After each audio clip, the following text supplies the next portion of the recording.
মাননীয় মুখ্যমন্ত্রী ভয়ে তার 14 তলা কাঁপছে এবং শুনে রাখুন 2024 সালে মমতা বন্দ্যোপাধ্যায় হারছে এবং তার ভাইপো ডায়মন্ড হারবার থেকে হারছেন এবং তিনি প্রাক্তন হচ্ছেন। আমার মায়েদের লক্ষ্মীর ভান্ডার দিয়ে মমতা বন্দ্যোপাধ্যায় কিনতে পাইনি। রাতের পর রাত আমার মায়েদেরকে ইজ্জত লুণ্ঠন করেছে এই শাহজাহান বাহিনী। যখন আমাদের প্রাণপ্রিয় আমাদের দলের চেয়ারম্যান যখন তিনি যাওয়ার পরিকল্পনা করেছেন, তাকে সন্দেশখালীর 62 কিলোমিটার দূর থেকে তাকে গ্রেপ্তার করা হয়েছে।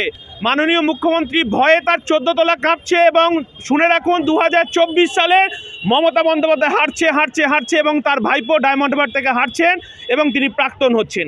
আজকে আপনি বলুন না, আজকে এখনো পর্যন্ত কালীঘাটে ইডি সিবিআই যাবে না কেন? আজকে পশ্চিমবঙ্গের সমস্ত চোরগুলো এঘাট ওঘাট ঘুরে কালীঘাটেই টাকা পৌঁছেছে। গরিব খেটে খাওয়া শ্রমজীবী মানুষের তাদের 100 দিনের জব কার্ডের টাকা, প্রধানমন্ত্রী আবাস যোজনার টাকা, কয়লা চুরির টাকা, বালি চুরির টাকা এবং সর্বোপরি ভেড়ি লুটের টাকা কালীঘাটে পৌঁছেছে। এখনো পর্যন্ত কালীঘাটে ইডি সিবিআই পৌঁছাতে পারেনি।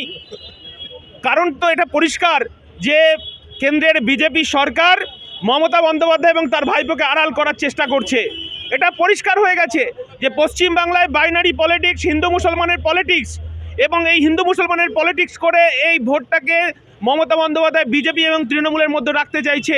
এটা হচ্ছে দিনের আলোর মতো পরিষ্কার হয়ে গেছে।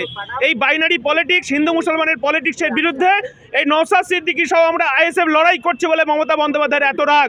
এই কারণেই সেখানে আপনার শুভেন্দু অধিকারী যেতে পারে, তৃণমূলের দলের নেতা মন্ত্রীরা নির্দ্বিধায় যেতে পারে, আর আমার দলের চেয়ারম্যান, আমার আইএসএফের নেতা, দলের চেয়ারম্যান, বিধায়ক যখন সন্দেশখালী যাওয়ার পরিকল্পনা করছে 62 কিলোমিটার থেকে তাকে গ্রেপ্তার করা হচ্ছে।